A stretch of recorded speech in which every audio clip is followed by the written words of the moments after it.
Bonsoir à tous, bienvenue à ce webinaire organisé par le Cercle des économistes. Ce soir, avec Patrick Artus, membre du Cercle donc, nous allons nous interroger sur ce qui pourrait casser la reprise économique. Tous les pays ont pendant la crise sorti l'artillerie lourde pour ne pas laisser les économies sombrer l'an dernier, et c'est plutôt depuis bien reparti. Les pays développés ont à peu près retrouvé leur niveau d'activité d'avant-crise, selon les toutes dernières prévisions du FMI, le PIB mondial devrait progresser de presque 6% cette année. Pour autant, comme le titre de ce webinaire l'indique, plusieurs nuages s'accumulent, notamment sur les pays développés. Et pour en citer rapidement quelques-uns, l'inflation, les pénuries de main-d'œuvre et de matières premières, les goulots d'étranglement des chaînes d'approvisionnement, j'en passe et des meilleurs. Donc voilà, on a beaucoup de choses à se dire ce soir, donc avec Patrick Artus, qu'on va peut-être interroger tout d'abord sur ce qui inquiète vraiment en ce moment, c'est l'inflation. C'était au cœur du G7 Finance qui s'est réuni cette semaine à Washington. Inflation, stagflation, on est dans quel scénario, Patrick, en ce moment pour cette économie mondiale? Bien, bonsoir à tous. J'espère que vous m'entendez bien, que c'est un peu compliqué ce soir. Tout On parfait. commence à beaucoup discuter. On commence à beaucoup discuter de stagflation. Vous savez que c'est la situation la plus catastrophique qui puisse se produire et la situation la plus gênante pour les banques centrales. C'est une situation où il y a à la fois peu de croissance et de l'inflation. Alors, pour suivre la question de Marie, je commence par la question de l'inflation. Aujourd'hui, évidemment, on a presque 5,5% d'inflation aux États-Unis, on a 3,5% d'inflation dans la zone euro, et tout le monde s'inquiète de la persistance possible de cette inflation. Je crois quand même qu'il faut être relativement rassuré. Je pense que le scénario le plus probable aujourd'hui, c'est un scénario d'inflation transitoire. Alors ceci pour plusieurs raisons. D'abord, on ne voit pas les salaires s'indexer sur l'inflation. Même s'il y a des difficultés d'embauche, les salaires n'ont pas réagi à la poussée de l'inflation. D'ailleurs, ça implique une perte de pouvoir d'achat assez importante pour les consommateurs. Et on sait que depuis 10 ans, on est dans un monde où l'indexation des salaires au prix est très faible. Elle a l'air de rester très faible aujourd'hui. La deuxième raison, c'est que dans la plupart des cas, on a passé le pic des prix. Quand vous regardez les prix des semi-conducteurs, de l'acier, des matières premières agricoles, vous voyez un retournement à la baisse qui est assez clair. Même pour les semi-conducteurs, les prix ont déjà baissé de plus de 25%. Le pétrole est à peu près plat, un peu au-dessus de 80 dollars. Alors il reste le gaz, alors qui a beaucoup rebaissé déjà, mais on sait qu'il y a une grosse tension sur le marché du gaz. Tous les spécialistes du marché du gaz expliquent que ce n'est pas un problème de production, il y a assez de gaz, c'est un problème de logistique, de transport du gaz vers les endroits, c'est-à-dire essentiellement l'Europe et la Chine, où il faut davantage livrer de gaz, et que cette logistique a été très défaillante. Il faut le liquéfier le gaz, le mettre dans des bateaux, le déliquéfier, que ceci a été très défaillant et que c'est en train de s'arranger. Donc, la plupart des spécialistes, des gens qui travaillent vraiment dans le marché du gaz naturel, pensent que les prix vont rebaisser probablement de 50% dans les 6 prochains mois. Donc, si vous mélangez des coûts salariaux unitaires, c'est-à-dire des salaires corrigés de la productivité, qui finalement n'augmentent pas, ils sont à peu près plats, la productivité augmente autant que les salaires, et un retournement à la baisse des prix des matières premières, alors ça va mettre quelques mois, mais on devrait retrouver au printemps 2022 une inflation tout à fait acceptable par les banques centrales, de l'ordre de 1,5% en Europe et de l'ordre de 2,5% aux États-Unis, donc beaucoup plus basse qu'aujourd'hui dans les deux cas. Donc voilà, donc je crois qu'il n'y a pas vraiment aujourd'hui, en tout cas dans l'état de nos connaissances et de nos observations, il n'y a pas de risque d'inflation. Le danger, ça serait du point de vue de l'inflation, bien sûr, pas du point de vue des salariés, ça serait que les salaires s'indexent sur les prix, mais à nouveau, ce n'est pas du tout ce qu'on a vu depuis 15 ans et ce n'est pas du tout ce qu'on voit pour l'instant aujourd'hui. D'ailleurs, c'est bien pour ça que les gouvernements doivent faire des chèques énergie, c'est parce que ce ne sont pas les salaires qui compensent les ménages pour la hausse du prix de l'énergie. Donc pour l'instant, il n'y a pas d'indexation. Donc on ne voit pas de relais du choc pétrolier et gazier par l'inflation salariale se déclencher pour l'instant. Donc on est plutôt rassuré sur l'inflation, alors pas à l'horizon d'un ou 2 mois où elle va rester forte, mais à l'horizon, disons, du printemps de l'année prochaine. Marie, tu veux peut-être passer à la croissance? Oui, alors peut-être juste rebondir un instant sur cette question d'inflation. Donc en fait, quand tu dis transitoire, c'est finalement 18 mois. Cette inflation qui est quand même largement ressentie à la fois par les ménages et les entreprises, on est sur du transitoire de 18 mois finalement. Alors, c'est pas tout à fait 18 mois, ça a commencé vraiment. Ah, ça y est, on a perdu Patrick. Je ne vous cache pas qu'on a eu quelques petits problèmes de connexion, mais on va le retrouver. On va l'appeler. On va téléphoner à Patrick. On avait prévu ce scénario pour ne rien vous cacher. Des petits problèmes techniques ce soir avec la connexion de Patrick Artus. On va continuer notre conversation. On est en train de l'appeler par téléphone. Il va continuer à nous expliquer pourquoi il ne s'inquiète pas outre mesure de l'inflation. Et d'ici quelques instants, on va le retrouver. On va le retrouver. Il va aussi nous parler des pénuries de main-d'œuvre qui sont un frein à la croissance hein, en ce moment. Ça y est, il est revenu. Oui, oui, Fantastique. c'est vraiment compliqué. Ouais, c'est un peu compliqué. Donc j'étais en train de dire voilà qu'il y avait d'autres nuages qui s'accumulaient sur cette reprise économique hein, qui était bien repartie. Donc effectivement, si tu veux embrayer sur Oui, alors la je croissance. finis la phrase que M. Orange m'a Oui, coupée, qui était de on a dire qu'il y a été quand même, coupé. Ouais. faut se rendre compte que dans le marché ce qui se passe dans les marchés de matières premières, il y a plein de choses transitoires. Il y a le télétravail, par exemple. Le télétravail, ça a provoqué une vague énorme d'augmentation d'achats d'électronique. 40% de Ouais. hausse des achats d'électronique en un an. Ben, une fois qu'on a acheté un ordinateur pour télétravailler, on l'a acheté, quoi. Il y a ces problèmes de logistique dans le gaz. Il y a eu pendant un temps un report de la consommation des services vers les biens. Simplement, est-ce qu'on ne pouvait pas Mhm. consommer de services, mais c'est en train de se normaliser. Donc il y a quand même plein de choses qui étaient des anomalies transitoires et qui expliquent cette forte hausse des prix des matières premières et qui sont en train de s'arranger. Donc voilà. Alors je passe à ton point Donc sur la croissance. C'est ouais. compliqué cette question de croissance, hein, parce il y a des plus et des moins. Alors dans la liste des plus, il y a des entreprises qui vont bien. Comme les entreprises vont bien, elles investissent beaucoup. C'est le cas par exemple en France, hein, on a beaucoup d'investissements des entreprises. Ensuite, on a une question avec plein de points d'interrogation. Est-ce que les ménages vont finalement consommer l'épargne forcée qu'ils ont accumulée pendant la Covid? Alors pour l'instant, la réponse est absolument non. Le taux d'épargne est encore très élevé partout, hein. En France, on l'attend à plus de 17% au troisième trimestre. On était à 14% avant la Covid. Donc pour l'instant, il n'y a pas du tout de consommation d'épargne forcée par les ménages. Si jamais ils se décidaient à consommer leur épargne forcée, il y aurait évidemment un boom de consommation. À nouveau, pour l'instant, on ne le voit pas. Et puis, il y a la reprise du commerce mondial qui est très forte, hein, qui est commerce mondial en croissance de 11% cette année et qui, bien sûr, tire les exports. Donc ça, c'est les plus. Alors, il y a pas mal de moins aussi. Il y en a un qui m'inquiète énormément et je n'ai pas l'impression qu'on y attache assez d'attention, c'est que partout, il va y avoir une forte réduction des déficits publics. Bien entendu, c'est très spectaculaire aux États-Unis, hein. Aux États-Unis, le déficit public va passer d'à peu près 15% du PIB au moins cette année à peu près 8 l'année prochaine. Ben, quand on réduit de 7 points de PIB le déficit public, et là-dedans, il y a 5 points au moins qui est une baisse du déficit structurel, hein, c'est-à-dire qu'il n'y a pas de rapport avec la reprise économique, ben, on fait quelque chose qui est très très négatif pour la croissance. On peut voir la France, déficit public structurel, en tout cas, nouveau sans tenir compte de l'effet de reprise, va baisser d'à peu près 2 points de PIB entre 2021 et 2022. Et donc, on a partout dans le monde une politique budgétaire qui est assez restrictive et qui est très restrictive aux États-Unis. Et donc, il ne faut pas oublier ça quand on fait des prévisions de croissance. Si on avait l'effet habituel des déficits publics sur la croissance aux États-Unis, il n'y aurait pratiquement pas de croissance l'année prochaine, hein. Donc, voilà. Alors, évidemment, si les ménages se mettent à consommer leur épargne accumulée, ça va complètement gommer l'effet de la réduction des déficits publics. D'ailleurs, cette épargne accumulée, elle vient des déficits publics d'avant, hein.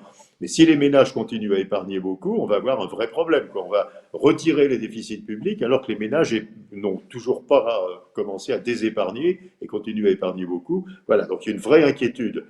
Après, on l'a dit, bah, tant qu'il y a de l'inflation, les salaires réels baissent, hein, et donc ça, c'est pas bon pour la croissance. Et puis, il y a la question de la Chine.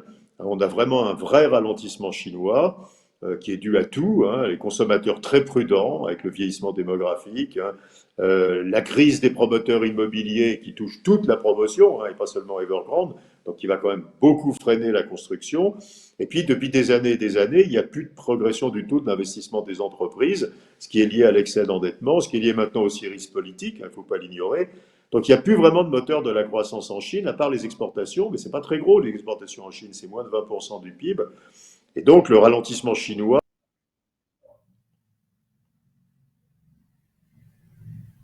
Alors, on a de nouveau perdu Patrick. J'en profite pour vous dire, là, pour l'instant, c'est moi qui pose les questions. Mais vous aussi, vous pouvez poser les questions, vos questions, je les reçois sur un iPad. Et l'idée, c'est qu'après, ce soit vos questions qui soient posées à Patrick Artus. Parce que finalement, ce webinaire, c'est un échange aussi entre entre vous, pardon, et lui. Et donc, surtout, n'hésitez pas à poser toutes les questions que vous voulez sur ces sujets passionnant à Patrick Artus. Donc moi, j'ai mon petit iPad à côté et je vais les recevoir au fur et à mesure et je vais me faire le relais de toutes vos questions. Est-ce qu'on a retrouvé Patrick? Est-ce qu'il continue à nous parler de la Chine? Allô, allô Patrick? Écoute, j'essaie.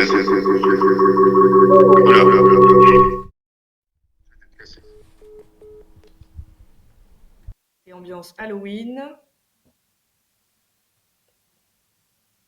Patrick, est-ce que tu es là? Est-ce que tu es avec nous? Je suis normalement Ça y avec est, vous. tu Bon, es là, avec nous. désolé, vraiment, c'est terrible. Donc, je finis juste, j'avais fini d'ailleurs, hein, j'avais deux petites choses à dire avant qu'on sollicite des questions. La première, c'est que un ralentissement chinois, la Chine, c'est 20% du PIB mondial, hein. Alors, on n'aura peut-être jamais les vrais chiffres du ralentissement chinois, mais la plupart des économistes chinois s'attendent à un retour de la croissance assez rapidement, autour de 3% en Chine, hein. Donc, c'est un vrai ralentissement. Alors, peut-être que jamais les chiffres publiés ne seront aussi bas, et c'est quand même 20% du PIB mondial qui ralentit beaucoup. Voilà. Alors, dernier point, donc de tout ce qui précède, on a l'impression quand même que, on va avoir, dans le premier semestre de l'année prochaine, on va avoir à la fois une croissance inférieure aux attentes, sauf si à nouveau les ménages se mettent à consommer leur épargne cumulée. Mais le vrai sujet, c'est la politique budgétaire, hein, cette forte réduction des déficits publics. Donc on va sans doute avoir un peu moins de croissance que ce qu'on attendait. Et puis on va avoir aussi de la désinflation, hein, puisque pour l'instant, à nouveau, il n'y a pas d'inflation salariale et les prix des matières premières commencent à se retourner à la baisse. Et donc la question, c'est pas la stagflation, donc c'est une situation où il y a moins de croissance et moins d'inflation que prévu. Alors ça, c'est une situation qui est moins bizarre que la stagflation, et ça veut dire quand même aussi, s'il y a moins de croissance et moins d'inflation que prévu, que les banques centrales n'ont aucune raison d'être méchantes, hein. Alors on sait que la Réserve fédérale va commencer à réduire la taille de ses achats d'obligations. On sait que la BCE doit changer de programme, hein, que le programme pandémique doit être remplacé par un autre programme. Mais dans les deux cas, même s'il y a une réduction de la taille des achats, elle va être extraordinairement prudente parce que il n'y a pas vraiment, enfin, la configuration croissance en dessous des attentes et inflation qui ralentit, c'est pas une configuration qui rend les banques centrales très agressives, quoi, hein. Et donc, en tout cas, les hausses de taux, il n'y en aura pas en 2022, ni aux États-Unis, ni en Europe. Et donc, on voit bien, on a dans un environnement qui va rendre les banques centrales très, très, très attentistes. Alors, un dernier mot, Marie, pour dire qu'il y a un pays qui est très différent de tout ça, c'est le Royaume-Uni. Au Royaume-Uni, il y a vraiment de l'inflation, et il y a vraiment de la vraie inflation, et il y a vraiment des hausses de salaire. Simplement, ça n'a rien à voir avec la Covid, c'est le Brexit, hein. On a un effondrement de l'immigration, en particulier en provenance du E. Il y a des centaines de milliers d'emplois non pourvus. L'immigration depuis l'Union européenne a été divisée par un facteur de 5, hein. Et donc, il y a vraiment au Royaume-Uni, c'est le seul pays qui est vraiment en surchauffe, quoi, avec une vraie inflation. Et donc, la première banque centrale qui va monter ses taux, c'est la Banque d'Angleterre, hein. C'est ni la Réserve fédérale ni la BCE. Mais le Royaume-Uni, c'est un cas très particulier. À nouveau, ça n'a aucun rapport avec la crise de la Covid, c'est le Brexit. Ok. Voilà, pour aller Merci, vite, merci Patrick les pour points ce sont propos posés. liminaire. Alors, on a plein de questions, hein, évidemment, à te poser. Moi-même, j'en aurais, mais je vais laisser quand même la parole à tous ceux qui nous en envoient. Alors, pourquoi un tel écart de dette entre la France et l'Allemagne suite au Covid? Bah, c'est pas tellement suite au Covid, c'est avant, C'est pas hein, je veux suite au dire, Covid. Ouais. hein, c'est avant, hein, de toute façon, vous savez qu'il n'y a pas de dette Covid. C'est l'occasion de répéter qu'il n'y a pas de dette Covid, puisque la dette Covid a été émise, puis achetée par les banques centrales et remplacée par de la monnaie. Donc ce qu'on a, c'est de la monnaie Covid. Donc la dette, c'est la dette pré-Covid. Donc la dette pré-Covid, elle était à peu près de 90% du PIB en France et elle était de moins de 60% du PIB en Allemagne. Et on a le même écart aujourd'hui, quoi. Je veux dire, hein. Donc, mais n'oubliez pas qu'il n'y a pas de dette Covid. La dette Covid, elle est sur le bilan de la Banque centrale. Elle va y rester au chaud tout le temps qu'il faudra. Et elle est gratuite puisque les banques centrales reversent leurs profits aux États. Donc il n'y a pas la vraie dette publique de la France, c'est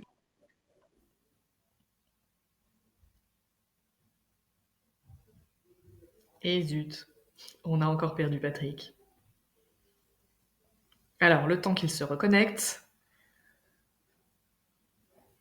Donc, il nous expliquait qu'il n'y avait pas de dette, de vraie dette Covid, puisqu'effectivement tout ça a été repris par la BCE. Et pour paraphraser ce qu'il vient de dire, effectivement, l'écart de dette entre la France et l'Allemagne, c'est le même que celui qui était observé avant le Covid. La France a toujours eu une dette bien plus importante que l'Allemagne. Patrick, j'étais en train de paraphraser ce que tu disais. oui, bien sûr. Voilà. Alors, question suivante. Y a-t-il un risque d'effondrement des marchés financiers obligatoires et actions avec la remontée des taux pour contrer l'inflation? Alors, on parlait il y a un instant Oui, de la oui, remontée des mais taux. ça c'est une très bonne question parce que bon, les banques centrales sont vraiment pas pressées d'avoir une remontée des taux d'intérêt. La Réserve fédérale va probablement commencer à remonter ses taux d'intérêt en 2023 et la BCE certainement pas avant 2024. Donc les taux d'intérêt à long terme, ils vont remonter doucement. Ils vont remonter doucement parce que d'abord, on se rapproche quand même de ces dates où les banques centrales vont remonter les taux. Et puis parce que aussi, il y a une partie de l'épargne qui sort des obligations et qui va vers l'immobilier, vers les actions. Donc il y a moins d'acheteurs d'obligations puisqu'on achète d'autres actifs. Donc c'est normal que les taux d'intérêt à long terme remontent, mais on voit bien qu'on n'est pas du tout dans la zone qui va poser un problème à l'économie ou au marché. Je veux dire, le taux à 10 ans en France aujourd'hui, il est hors de 20 points de base. Dans un an, il sera peut-être à 50 ou 60 points de base, et même s'il a 70 points de base, ça n'aura. De toute façon, les taux d'intérêt vont rester probablement définitivement ou très longtemps en dessous des taux de croissance. Et tant que les taux d'intérêt sont en dessous des taux de croissance, l'effet est positif sur les marchés. Donc je ne crois pas du tout, on n'est pas du tout dans la configuration qu'on a vue dans le passé, où les taux d'intérêt à long terme remontaient brutalement, ce qui crée de grosses perturbations. On a vu en 1994, en 2013. Là, les banques centrales ne sont pas du tout prêtes à laisser remonter rapidement les taux d'intérêt à long terme. Donc je ne crois pas qu'il faille avoir cette inquiétude, en tout cas Risque pas d'effondrement des avant. marchés C'est pas financiers. pour les 2 prochaines années, en tout cas. Ouais, ouais. Donc, l'inquiétude, elle peut Euh, être inverse, qui est de dire peut-être que les prix des actifs, en particulier les prix de l'immobilier, vont monter jusqu'au ciel. Quoi. Je veux dire, dans un environnement où il y a plein d'épargne, des taux d'intérêt bas, plein de liquidités, on a peut-être le risque dans l'autre sens pour les 2 prochaines années, des hausses vraiment excessives de certains prix. Les valeurs d'entreprise dans les fusions-acquisitions ou dans les LBO sont monstrueuses déjà, et elles continuent à monter. Alors, une question pour faire un peu de pédagogie de Nicolas. Quel lien entre la très forte croissance de la masse monétaire et l'inflation observée actuellement? Aucun. Aucun, il n'y a plus aucun lien d'aucune sorte entre la monnaie, la création de monnaie et l'inflation des biens et services, hein, puisque la monnaie, maintenant, regardez à quoi sert la monnaie, on peut la tracer. Il y a une très grande partie de la monnaie créée pendant la crise qui est toujours sous forme de dépôt bancaire et qui est restée sous forme de monnaie, hein, parce que les ménages n'ont pas encore pris le temps de s'en occuper. Il y a une petite partie en Europe, une grosse partie aux États-Unis qui a été réinvestie en actions, ce qui fait monter surtout le marché action américain. Et il y a une partie importante, aussi bien en Europe qu'aux États-Unis, qui investit en logement, en immobilier, ce qui fait monter les prix de l'immobilier. Mais comme on l'a dit tout à l'heure, il n'y a pas eu de consommation de cette épargne. Les taux d'épargne sont très élevés. La liquidité accumulée par les ménages n'est pas consommée, donc elle n'a aucun effet sur l'inflation. L'inflation, c'est vraiment, je l'ai dit avant, c'est des trucs bizarres qui se passent sur les marchés des matières premières, avec en particulier une demande très forte de certains biens, l'électronique, le bois de construction, l'énergie, etc., pour des raisons accidentelles, mais qui n'ont aucun rapport avec la création monétaire. Alors, justement, puisqu'on est dans les questions de consommation, on a une question qui nous demande un éventuel fort rebond de la consommation ne va-t-il pas créer de nouvelles pénuries? Oui, alors pour qu'il y ait un très fort rebond de la consommation, il faudrait que les ménages se mettent à désépargner. C'est-à-dire, c'est vrai qu'on commence à voir des taux d'épargne plus bas que la normale, hein. Donc les ménages consommeraient une partie. Vous savez, en France, c'est les fameux 170 à peu près milliards d'euros d'épargne qui ont été accumulés en plus de l'épargne normale pendant la Covid. Et donc, si les ménages se mettent à consommer une partie de cette épargne anormale, il y aura une explosion de la consommation. Et on peut faire des scénarios comme on veut. On peut dire s'ils en consomment un quart de cette épargne, il y aura 6% de croissance. S'ils en consomment la moitié, il y aura 8% de croissance, etc. 170 milliards, hein, ça fait 7 points de PIB. Quoi, je veux dire. Donc s'ils consomment tout, vous rajoutez 7 points de PIB à la prévision de croissance. Le seul problème, c'est que pour l'instant, ils manifestent aucune intention de consommer cette épargne. Et ils ont Mhm.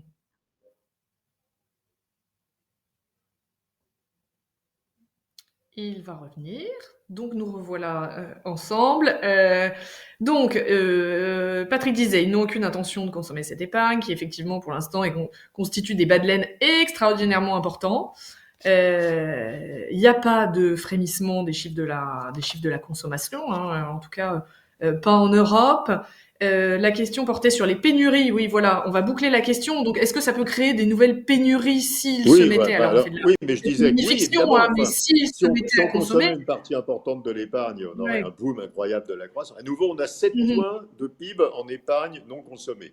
Donc pour l'instant, il n'y a Ouais. aucune consommation de cette épargne. Elle sert à acheter des actions et acheter de l'immobilier. Si on se mettait à consommer cette épargne, il y aurait évidemment une énorme. D'abord, on se tromperait tous sur la croissance.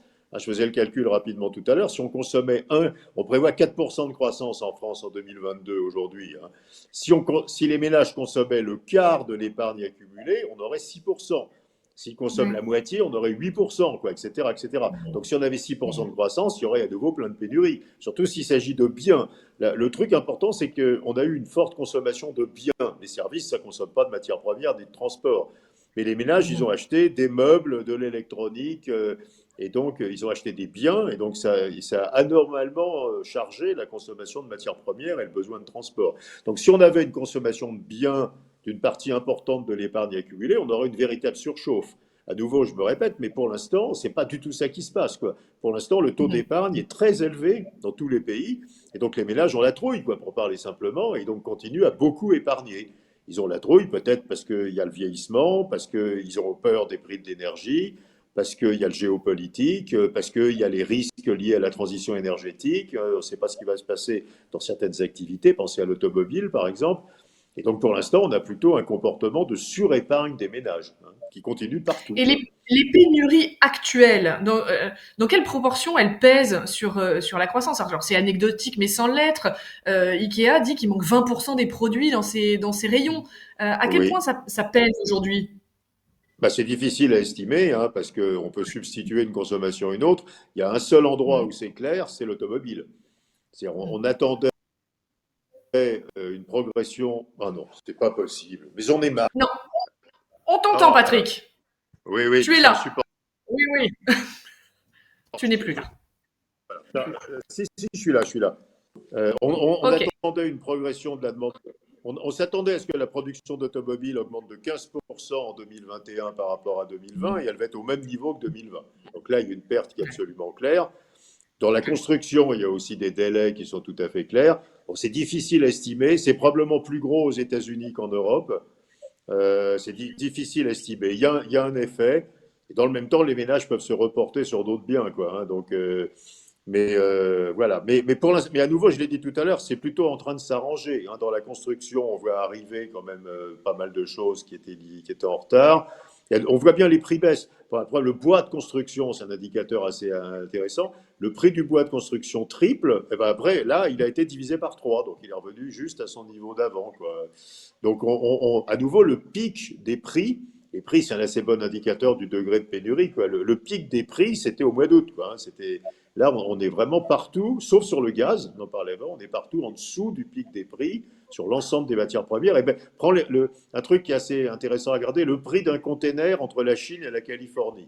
Donc avant la crise, c'était 1500 $. C'est monté à 15 000 $ et là, on est à 4500 $. Hein, donc on voit que ça a quand même commencé à bien baisser, quoi, hein. Quand on parle d'ailleurs aux logisticiens, aux gens qui font de la logistique, ils disent que ça ralentit beaucoup en ce moment, hein, la demande de logistique. Donc il y a aussi, on a aussi des. À nouveau, je reprends mon exemple, télétravail, tout le monde a acheté un ordinateur et une chaise de bureau. Une fois que c'est fait, quoi, hein. Donc on a des trucs one shot qui sont en train de se calmer. Ok. Alors, on a une question de Christophe qui s'interroge comment augmenter les salaires des plus modestes sans rentrer dans un cycle inflationniste.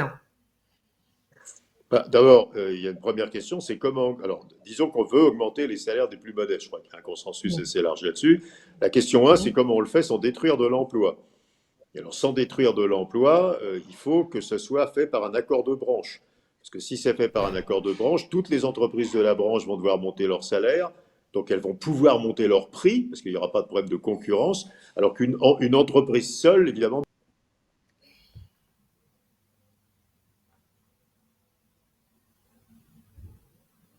Alors qu'une entreprise seule, je vais essayer de deviner ce qu'allait dire Patrick. Évidemment, elle se retrouve en situation de sous-compétitivité, et évidemment, elle ne peut pas prendre le risque, entre guillemets, d'augmenter des salaires seuls. Donc effectivement, si toute une branche s'accorde sur une augmentation de bas salaire, ça peut fonctionner.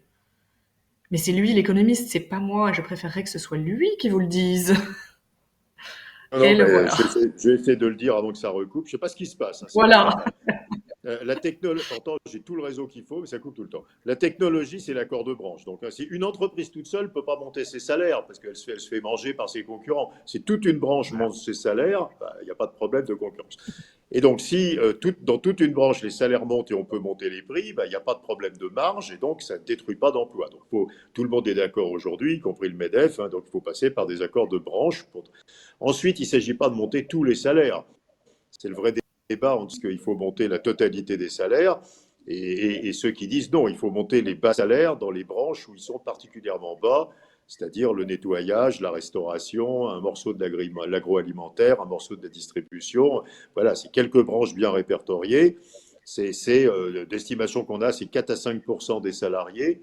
Donc, si vous montez même de 10% les salaires de 4 à 5% des salariés, vous n'avez rien qui ressemble à de l'inflation globale, quoi, hein. Donc l'idée aujourd'hui, c'est plutôt de s'attaquer aux plus bas salaires dans les branches qui payent ces très bas salaires et pas de faire une hausse généralisée de l'ensemble des salaires, ce qui bien sûr poserait un problème de compétitivité dans un pays qui est en change fixe en euros, quoi.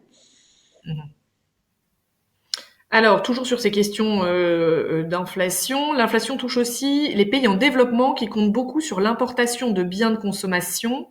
Comment peut-on expliquer cette inflation dans ces pays? Je pense au Sénégal notamment, qui connaît une forte hausse des prix des denrées. Bah oui, mais alors c'est parce que dans ces pays, dans beaucoup de ces pays, il y a la structure de consommation est assez différente de la nôtre et en particulier, il y a un poids d'alimentation qui est extrêmement élevé. Et que si vous avez, et comme les prix des produits agricoles ont beaucoup augmenté, à nouveau, ils sont en train de baisser un petit peu, mais ils sont encore très élevés. Quand vous regardez les indices globaux des prix dans les pays émergents, vous avez quelque chose qui est beaucoup plus violent que dans les pays industriels, parce que vous avez enfin, les matières premières passent beaucoup plus fortement directement dans les indices des prix dans les pays émergents que dans les pays de l'OCDE. Alors, une question un peu élargie, quid de l'impact de la transition énergétique sur la croissance à court moyen terme et sur l'inflation à horizon plus long terme? Oui, alors ça c'est une bonne question. Alors on commence à beaucoup avoir de travaux là-dessus. Il faut d'abord Mm. comprendre que la transition énergétique, c'est essentiellement trois choses. C'est un, de la destruction de capital et d'emplois, l'automobile thermique par exemple, hein, ou les mines de charbon en Allemagne, hein. Donc là on détruit du capital, on détruit de l'emploi, donc ça c'est pas bon, quoi. Deux, un énorme besoin d'investissement qu'on chiffre à peu près 3 points de PIB supplémentaires d'investissement dans les 30 prochaines années, donc un gros besoin d'investissement pour mettre du nouveau capital, hein, des voitures électriques à la place du capital qu'on détruit.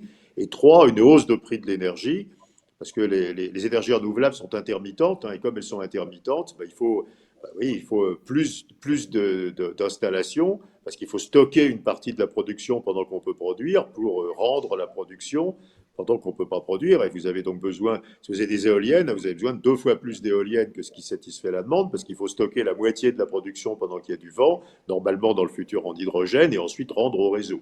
Donc l'énergie, à cause de l'intermittence, va devenir plus chère. Et donc, on voit qu'on a normalement quelque chose qui est pour la consommation au début assez dur, parce que d'une part, on va perdre du capital, on va détruire du capital. Quand on ferme une usine de voitures thermiques, on détruit du PIB, quoi, c'est-à-dire qu'on ne produit plus de voitures thermiques. Et puis qu'ensuite, il va falloir investir plus, donc il va falloir consommer moins. Il va falloir utiliser une plus grande part de nos revenus pour investir, une plus petite part pour consommer. Alors progressivement, ça va s'arrêter, ça va se corriger, mais au début, on a cette difficulté. Et puis en plus, il y a la hausse du prix qui va surtout être mauvaise pour les salariés les plus modestes. Alors assez probablement, cette hausse des prix sera compensée par les États, on voit bien ce qui se passe aujourd'hui, mais les États ne pourront pas financer indéfiniment des chèques énergie par de la dette. À un certain moment, il faudra qu'ils les financent par des impôts, quoi. Donc et qui sera d'ailleurs une des techniques par lesquelles la consommation sera réduite et transformée en investissement. Donc au début, c'est pas drôle, quoi. Je veux dire, au début, on a moins de consommation, puisqu'il faut investir plus, on investit beaucoup.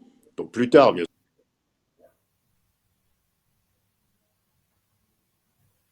Il va revenir. De toute façon, je crois qu'on a bien compris le circuit de l'impact de cette transition énergétique. Hein. D'abord, c'est un peu de souffrance. Il l'a pas dit comme ça, Patrick, mais finalement, c'est ce que ça veut dire. Il a dit c'est pas drôle au début, il faut le financer. Ça passera peut-être par des hausses d'impôts. Encore une fois, je paraphrase ce qu'il essayait de dire. Euh, voilà. Non, voilà. Marie, Donc, oui, un gros donc, enjeu. Patrick, on donc va prendre voilà. une dernière Ok, question. et puis il y a l'aspect pouvoir d'achat qui sera pas drôle Ah oui. et qui nécessitera forcément des transferts publics, mais ces transferts publics, nécessairement, à un certain moment, seront financés par l'impôt. Donc je ne vois Ouais. pas comment on échappe, par exemple, une remontée de la taxation du revenu du capital pour financer le maintien du pouvoir d'achat des ménages les plus modestes. Eh bien, vous annoncez des jours heureux. Alors, on va prendre une dernière question. Vous mettez très souvent en évidence la faiblesse de la formation initiale et de la formation permanente dans l'explication du décrochage Hmm. français. Et comment combler ce gap? Comment résoudre cette situation? Oui, alors on le sait à peu près, il y a plein de travaux, hein. D'abord, il faut Mhm. comprendre que les compétences, hein, au sens très large, les compétences, ce n'est pas le niveau d'éducation, hein. On est plus ou moins compétent à tous les niveaux d'éducation. Les compétences, c'est complètement corrélé au taux d'emploi, au taux de chômage, au poids de l'industrie dans l'économie, à la vitesse de modernisation des entreprises, à la vitesse de numérisation de l'économie, au commerce extérieur. Enfin, c'est une variable absolument centrale des compétences. Alors, on sait donc, j'en peux plus. Les compétences en France sont extrêmement dégradées. On a plein d'enquêtes qui, vous les connaissez toutes, hein, PIAC, PISA, Teams, etc., qui racontent la même histoire. Donc on a un niveau de compétences très très bas, particulièrement dans les matières scientifiques, hein, ce qui n'est pas formidable. Et la technologie de redressement des compétences, on la connaît aussi, hein. C'est d'une part mettre beaucoup de moyens au niveau d'éducation où les enfants décrochent, hein. Vous savez que le décrochage, il se fait dans les toutes petites classes, hein. C'est là que les enfants commencent à décrocher, donc il faut mettre beaucoup de moyens dans les petites classes. Ensuite, il faut continuer à augmenter l'apprentissage. On vient de passer 600 000 apprentis, hein, ce qui est un peu impressionnant. Bon, si on était comme les Allemands, on en aurait deux fois plus. Et vous voyez que plus l'apprentissage monte, plus les fameux NEETs, hein, vous savez, les jeunes déscolarisés sans emploi, moins il y en a. Donc il y a une corrélation extrêmement claire entre les NEETs et l'apprentissage. Donc plus vous mettez de jeunes Français en apprentissage, moins vous avez des Français déscolarisés et sans formation. Donc il faut continuer à faire monter en régime l'apprentissage. Et puis, il faut aller vers des choses plus individualisées, hein, garantie jeune, hein, où là, vous avez vraiment un suivi individuel des jeunes en difficulté, qui est la seule façon de les ramener à l'emploi, avec la difficulté, on voit bien le débat qu'il y a eu là-dessus avec Pôle emploi, la difficulté d'avoir en face les moyens qui permettent de faire ce suivi individualisé. Donc voilà, en gros, c'est les petites classes. Vous savez qu'à la maternelle, on repère les décrocheurs. Je veux dire, c'est triste, mais c'est les petites classes. L'apprentissage a continué à augmenter. Le rapprochement entreprise-éducation, mais qui est un truc qui est en train de se faire, hein. Et puis, un travail très individualisé pour ramener les jeunes en difficulté vers la formation, type garantie jeune, quoi, qui est vraiment un excellent système qui vraiment fonctionne. On en profite tant qu'on a un tout petit peu de réseau. Comment faire repartir l'investissement des PME dans les territoires alors qu'il faut rembourser les PGE? Oui, bah, d'abord, dire une chose, c'est que l'industrie, ça permet de rester dans les territoires, hein. L'industrie, Mhm. c'est dans les territoires, hein. L'industrie, elle est pas que... les services sont concentrés dans les grandes agglomérations, mais l'industrie, elle est partout dans les territoires. Donc il faut avoir de l'investissement dans l'industrie. Bon, après, les PGE, quand même, honnêtement, les données sont relativement rassurantes, hein. Je veux dire, on a quand même, d'après les calculs qui ont été faits par plein de sources différentes, on a qu'entre 5 et 6% des entreprises qui auront finalement un problème de remboursement de leur PGE. Alors, bien entendu, on va allonger encore les délais dans un certain nombre de secteurs de remboursement, mais il n'y a quand même que 5 ou 6 des PGE qui vraiment poseront un problème de remboursement au terme, disons, de 5 ans, quoi, qui sera la durée sans doute à laquelle on va allonger. Donc, c'est pas aussi grave que ce qu'on envisageait au début, quoi. Et puis, regardez quand même que globalement, d'abord, les PME en difficulté, elles ne sont pas dans l'industrie. Les PME en difficulté, c'est dans la restauration, dans l'événementiel, hein. Quand vous regardez les chiffres, il y a des travaux très détaillés qui ont été faits par la Banque de France, par les experts comptables, enfin on peut regarder tout ça. Dans l'industrie, les PME sont plutôt en bonne santé et globalement, les entreprises sont en très très bonne santé. Le taux de marge bénéficiaire des entreprises est le plus haut historique et l'endettement des entreprises net.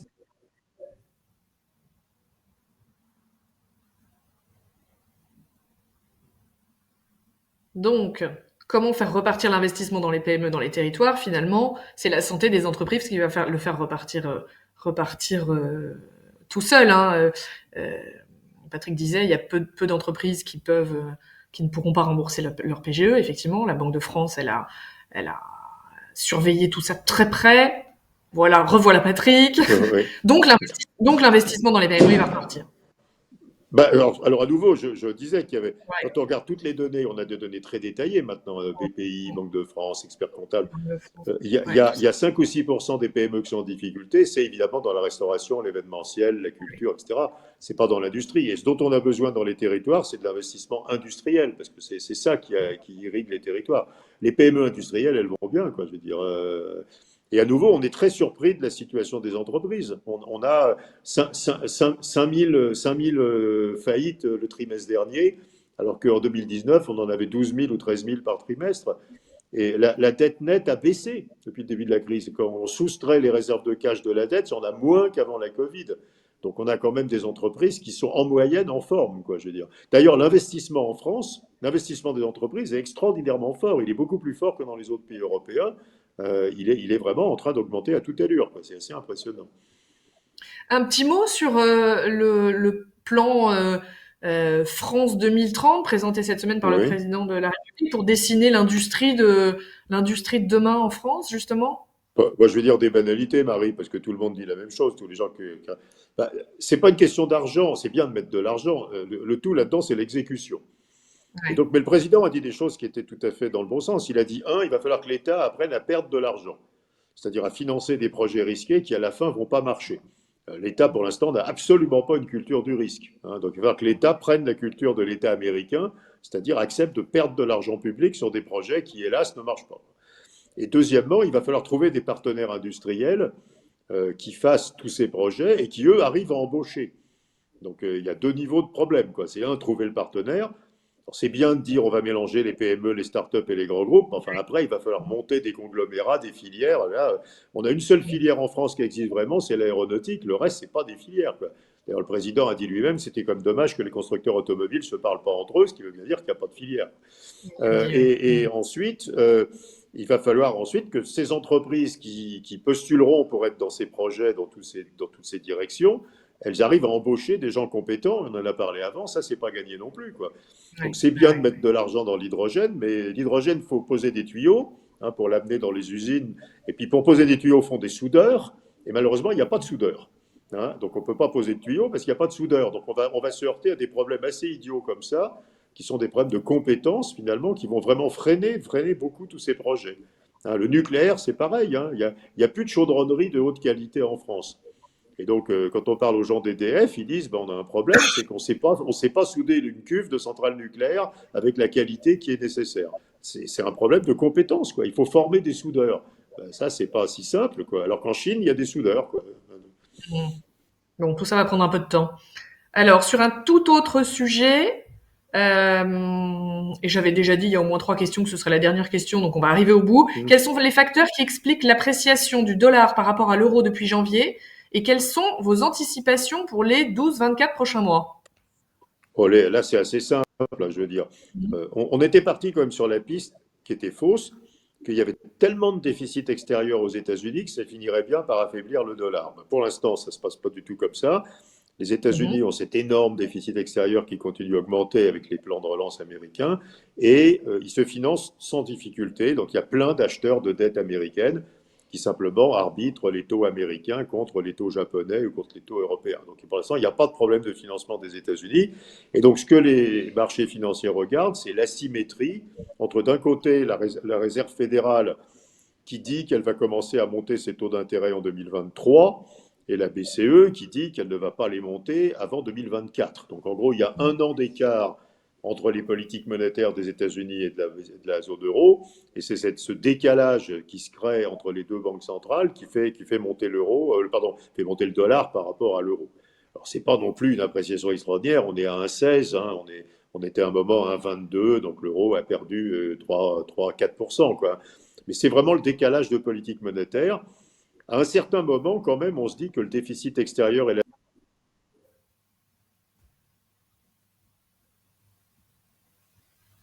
C'était la dernière question qu'il ne fallait pas poser. Bon, il va revenir, Patrick. On va clôturer cette session pour ce soir. On s'excuse hein, pour les problèmes techniques rencontrés avec Patrick Artus pour ce webinaire, qui est passionnant, mais voilà, un peu frustrant avec Ah oui, ces c'est interruptions. insupportable. Je finis ma phrase, je dis donc que les États-Unis Voilà, ont une dette finis ta extérieure phrase, nette voilà. Ouais, ouais. voilà, les États-Unis ont une dette extérieure nette qui fait 80% du PIB.